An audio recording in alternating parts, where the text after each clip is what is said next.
Nalulungkot ka ba kasi wala kang ka-date ngayong Valentine's Day? Nalulungkot ka rin ba dahil walang nagbigay sa'yo ng regalo, flowers o chocolate ngayong Valentine's Day?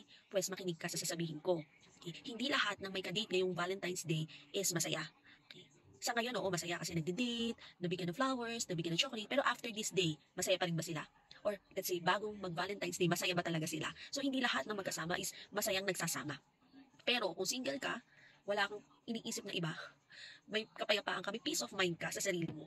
And come to think of it, ang Valentine's kasi, sa mga tao, iniisip kasi natin yan na parang kailangan lagi kang may kadate, kailangan may nagregalo sa'yo, may natatanggap ka, which is, yes, nakasanayan natin, pero kung iisipin mo, hindi naman yun talaga makakapagpasaya sa atin eh, for a longer period of time, di ba? So, mas mahalaga pa rin ang peace of mind, mas mahalaga pa rin yung nararamdaman mo bilang tao, di ba? Bilang babae, kung lalaki ka man at wala kang kadate, okay lang din yan, kasi mas masarap sa pakiramdam yung peace of mind na, masaya ako kahit single ako, di ba? Masaya ako kahit wala akong kadate, wala akong natanggap na flowers or chocolates, wala akong natanggap na regalo ngayong Valentine's. Mas okay yung ganung feeling kasi yung iniisip mo, yung sasabihin ng ibang tao dahil wala kang kadate ngayong Valentine's. So, very wrong yun. So, mas isipin mo kung ano ba talaga magpapasaya sa'yo. Mag-focus ka doon instead of doon sa sasabihin ng ibang tao.